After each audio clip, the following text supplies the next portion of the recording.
Il y a les épinards aussi. Dans cette cuisine de l'abbaye, aucun habit religieux. Pourtant, nous sommes bien au monastère de la Rochette. Tout à l'heure, c'était les champignons, oignons, mais là, ils sont trop mignons.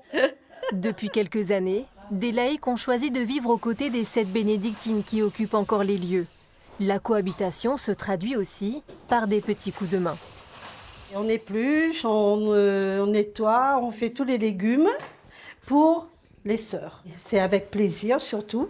Beaucoup. Et puis on rigole, on chante. Pour les accueillir, l'abbaye a dû se réinventer. Autrefois, l'aile droite du bâtiment abritait les cellules des 70 religieuses. Aujourd'hui, elle accueille 27 appartements.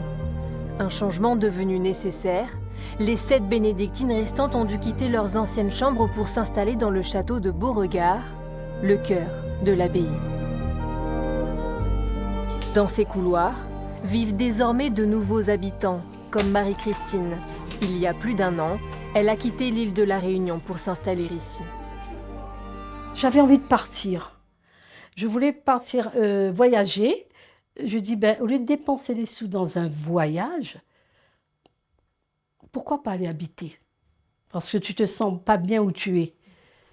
Pas être seul. Pas vieillir seul.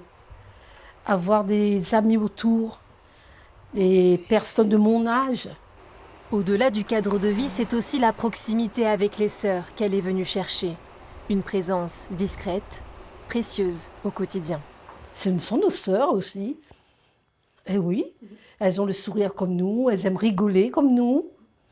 Il y a le partage, justement, le plan spirituel aussi, c'est ça. Parce qu'il y a des choses que nous, on ne connaît pas. On apprend. L'apprentissage, c'est aussi ce que viennent chercher Alexandre et Émilien. À l'approche des examens, ces 2 étudiants ont choisi de poser leurs valises dans l'abbaye pendant 1 semaine, loin du bruit, des distractions. Moi, je cherchais juste de l'isolement, parce que globalement, quand je révise, il faut que je m'isole. Mais globalement, s'isoler de la ville, juste être dans la campagne et dans la nature. C'est gagnant-gagnant. On est là pour avoir un endroit calme, et c'est ce qu'on a. Et elle, au moins, elle a un peu de visite et de l'argent. Depuis sa création en 1963, l'abbaye a toujours ouvert ses portes aux visiteurs grâce à son hôtellerie. Est-ce qu'ils mangent beaucoup, les 2 jeunes, hein? Ouais. Aujourd'hui, son fonctionnement repose essentiellement sur l'engagement des bénévoles. Cette Québécoise est venue prêter main forte à la communauté pendant 1 mois. Ça fait pas longtemps qu'elle était en couple. En faisant du bénévolat, on vient porter quelque chose, mais on vient tellement chercher. Des rencontres comme ce soir, là, c'était tous les soirs comme ça. Et la communauté est tellement accueillante, tellement... C'est comme un peu mes sœurs. C'est ça. C'est des femmes comme nous, finalement.